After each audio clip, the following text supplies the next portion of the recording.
केशव, क्या तुम जानते हो कि हर एक मशीन काम करने से घिसती है? हाँ, सो तो घिसेगी ही। लेकिन कुछ मशीनें ऐसी भी हैं जो काम करने से घिसती नहीं, बल्कि और सुंदर, मजबूत तथा बढ़िया बन जाती है। वाह, ये तो एक विचित्र बात है। भला ये मशीनें हैं कहाँ? सबके पास है। अरे, ये क्या इतनी सस्ती हो गई हैं? पर आपके पास तो नहीं है। मेरे पास भी है और तुम्हारे पास भी। आ? आप किन मशीनों की बात कर रहे हैं? मेरा मतलब अपनी देह की मशीनों से है। ओह, अब समझा। परंतु क्या हमारी देह की मशीनें काम करने से घिसती नहीं? घिसती हैं, परंतु ये मशीनें सजीव होती हैं, इसीलिए अपनी क्षति को अपने आप पूरा कर लिया करती हैं। इतना ही नहीं, बल्कि इनमें क्षति की अपेक्षा पूर्ति की चाल अधिक तेज हो जाती है। इसलिए ये मशीनें काम करने से दिन पर दिन अधिक पौड़ी, अच्छी और सुंदर बनती जाती हैं। क्या इसके लिए कोई प्रमाण भी मौजूद है? हाँ, प्रमाण एक नहीं अनेक हैं और सब प्रत्यक्ष हैं। तुम उस जीवन लोहार को तो जानते होंगे जिसकी दुकान लोहारी मोहल्ले में है। जी हाँ, खूब अच्छी तरह जानता हूँ। उसे तो मैं रोज ही आते जाते देखा करता हूँ। क्या तुमने उसकी भारी भारी भुजाओं पर भी ध्यान दिया है? कैसी मोटी और मजबूत हैं। हाँ, बहुत ही मजबूत हैं। तभी तो वह इतना भारी घन उठा उठाकर घंटों तक चलाता रहता है और फिर भी नहीं थकता। हाँ, लेकिन ये बुझाएं भी इतनी मोटी और मजबूत केवल इसलिए हैं कि उन्हें रोज उस घन को घंटों तक चलाना पड़ता है।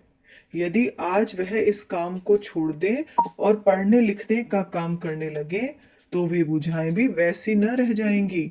भला क्या तुमने कभी दफ्तर के बाबुओं की भी बुझाएं ऐसी मोटी और मजबूत देखी हैं? नहीं, उनकी भुजाएं तो प्राय कोमल और सुकुमार हुआ करती हैं। हाँ, क्योंकि बाबुओं को लोहार की तरह भारी भारी घन नहीं चलाना पड़ता, केवल कलम चलानी पड़ती है। यदि आज जीवन लोहार किसी दफ्तर के बाबू से अपना काम बदल ले, तो थोड़े ही दिनों के बाद उन दोनों की भुजाओं में बहुत बड़ा परिवर्तन दिखाई देने लगेगा। अर्थात जीवन की भुजाएं तो दिन बर दिन कोमल और कमजोर होती जाएंगी और बाबू की भुजाएं अधिकाधिक मोटी तथा मजबूत होने लगेंगी। यही नियम शरीर के हर एक अंग के लिए लागू है। उदाहरणार्थ, जिन लोगों को नित्य दिन भर बाइसिकल पर दौड़ना पड़ता है, उनकी टांगे उसी प्रकार मजबूत हो जाती हैं जैसे लोहार के हाथ। इसी तरह आंखें और कान भी नित्य के अभ्यास से बहुत अधिक तेज हो जाते हैं। जिन लोगों को आंखों से बराबर काम लेना पड़ता है, उनकी आंखें बहुत सी ऐसी चीजों को देख सकती हैं जिन्हें दूसरे लोग नहीं देख पाते। और जिन लोगों को अपने कान से बराबर काम लेना पड़ता है, उनके कान बहुत से ऐसे शब्द सुन सकते हैं जिन्हें दूसरे लोग नहीं सुन पाते। मैंने उस दिन एक किताब में पढ़ा था कि जंगली आदमियों की आंखें कुछ मोटी और उभरी हुई हुआ करती हैं, क्योंकि उनकी मांसपेशियां शत्रु या शिकारी की खोज में दूर दूर तक देखने और जोर देकर देखने के कारण बड़ी हो जाती हैं। इसी प्रकार उनके कान भी जोर देकर सुनने के कारण बहुत तेज हो जाया करते हैं। अच्छा, यदि किसी अंग को बिल्कुल ही कामों में न लाया जाए, तो क्या होगा? जो अंग बिल्कुल ही काम में न लाया जाएगा, उसकी मांसपेशियां सिकुड़कर छोटी पड़ जाएंगी और वह अंग सूख कर मुर्दा हो जाएगा। क्या तुमने प्रयाग के माघ मेले में उस साधु को नहीं देखा था जो अपने हाथ को सदा ऊपर ही उठाए रहता था? हाँ हाँ, देखा था। ठीक है, अब ख्याल आया। उसका एक हाथ ऊपर को उठा हुआ था और सूख कर बिल्कुल लकड़ी सा बन गया था। हाँ, वह लकड़ी सा इसलिए बन गया था कि उससे वर्षों तक कोई काम नहीं लिया गया। यदि हम अपने शरीर को बिल्कुल ठीक हालत में मजबूत और निरोग रखना चाहते हैं, तो यह जरूरी है कि अपने प्रत्येक अंग से उचित ढंग पर काम लें। कुछ धंधे ऐसे हैं जिनमें शरीर पर अपने आप काफी मेहनत पड़ जाती है। जैसे किसानी का काम, बागवानी का काम, मल्लाही का काम, धोबी का काम इत्यादि। अतएव ऐसे धंधे वालों को अलग से मेहनत करने की जरूरत नहीं पड़ती। किंतु बहुत से धंधे ऐसे हैं जिनमें या तो सवेरे से शाम तक बैठे रहना पड़ता है अथवा केवल आंखों और उंगलियों से काम लेना पड़ता है।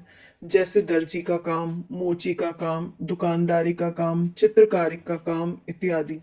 ऐसे धंधे वालों के लिए जरूरी है कि वे नित्य नियम पूर्वक खुली हवा में कुछ देर ऐसे परिश्रम के काम करें जिनसे उनके हाथ पैर और संपूर्ण शरीर की मांसपेशियां संचालित हो सके। तभी उनका शरीर ठीक हालत में रह सकता है और तभी वे सब रोगों से बच सकते हैं। पढ़ने लिखने वालों को तो केवल मस्तिष्क से ही काम करना पड़ता है। अतएव ऐसे लोगों को इस प्रकार के शारीरिक परिश्रम की और भी ज्यादा जरूरत है। वास्तव में हमारा शरीर सदैव परिवर्तन चाहता है। अस्तु, जिन लोगों को दिन भर शारीरिक परिश्रम करना पड़ता हो, उन्हें आवश्यक है कि वे अपने शरीर को कुछ देर आराम दें। जिन्हें सवेरे से संध्या तक केवल बैठना पड़ता हो अथवा मस्तिष्क से काम करना पड़ता हो, उन्हें आवश्यक है कि वे कुछ देर तक शारीरिक परिश्रम करें। ऐसा शारीरिक परिश्रम जो नियम पूर्वक शरीर को ठीक रखने या उससे अधिक उन्नत और बलवान बनने के लिए किया जाता है, कसरत या व्यायाम कहलाता है। व्यायाम की महिमा बड़ी भारी है। हमारे प्राचीन आर्यों में इसका बेहद प्रचार था। इसी के प्रताप से बाली, अंगद, हनुमान, बलराम तथा भीम जैसे अलौकिक बलशाली पहलवान यहाँ हो चुके हैं, जिनकी कीर्ति कहानी हमारे यहाँ आज भी घर घर कही और सुनी जाती है। प्राचीन यूनान देश में भी, जिसने समस्त यूरोप को पहले पहल अभ्युत्थान का मार्ग दिखलाया था, व्यायाम की लोकप्रियता बेहद बढ़ी हुई थी। व्यायाम के ही द्वारा वहां के निवासियों ने किसी समय अपने शारीरिक विकास को यहाँ तक पूर्णता पर पहुंचा दिया था कि इटली के शिल्पकार आज तक उनके शारीरिक सौंदर्य को अपनी मूर्तियों में दिखाने की चेष्टा किया करते हैं। यूनानी व्यायामशालाओं के नाम हजारों वर्ष बाद आज भी बड़े आदर के साथ लिए जाते हैं और ओलंपिक खेलों की यादगार आज भी दुनिया में बड़े गौरव की चीज बनी हुई है। आजकल भी तुमने सैंडो और प्रोफेसर राम मूर्ति का नाम सुना होगा। जी हाँ, मैंने सुना है कि राम मूर्ति दो दो मोटरों को एक साथ रोक लेते थे और लोहे की मोटी मोटी जंजीरों को केवल अपने झटके से तोड़ डालते थे। हाँ, यह सारी महिमा भी व्यायाम की ही है। कहाँ तक कहें, इसकी महिमा को संपूर्ण रूप से बतलाने के लिए बहुत सा समय चाहिए। अतः थोड़े में तुम इतना ही समझ लो कि हमारे शरीर का संपूर्ण उत्थान और पतन एक व्यायाम शब्द के अंदर ही छिपा हुआ है। उचित व्यायाम की आवश्यकता हमारे शरीर की उन्नति के लिए उतनी ही अधिक है जितनी कि उचित भोजन की आवश्यकता। व्यायाम और भोजन बस यही दो ऐसे पहिए हैं जिन पर हमारे शरीर की गाड़ी उन्नति के रास्ते पर आगे बढ़ सकती है। यदि इनमें से किसी एक का भी अभाव हो जाए तो गाड़ी लंगड़ी हो जाएगी और नीचे गिर पड़ेगी। अतएव हमें इन दोनों पर ही पूरा पूरा ध्यान रखना आवश्यक है। दुनिया में आजकल जितने भी उन्नतिशील राष्ट्र हैं, सबों में इन दोनों बातों पर अत्यधिक ध्यान दिया जाता है।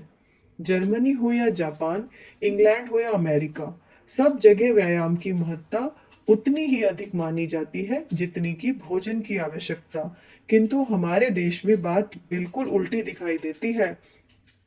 यहाँ तो जिन लोगों को सवेरे से शाम तक कठिन शारीरिक परिश्रम करना पड़ता है, उन्हें पेट भर भोजन नहीं जुटता और जिन्हें दूध, मलाई और मालपुआ खाने को मिलता है, वे शारीरिक परिश्रम के पास नहीं फटकते।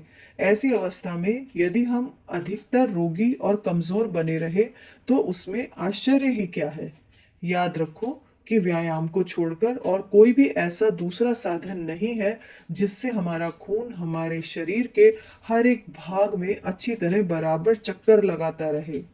हमारे शरीर में मीलों लंबी खून की ऐसी पतली पतली नालियां बिछी हैं कि उनके सामने एक बाल भी इतना मोटा जान पड़ता है जितना एक बारीक सूत के सामने मोटा रस्सा।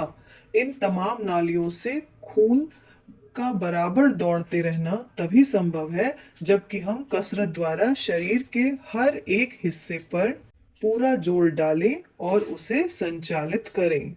यदि यह खून सब जगह ठीक-ठीक न दौड़े तो क्या होगा?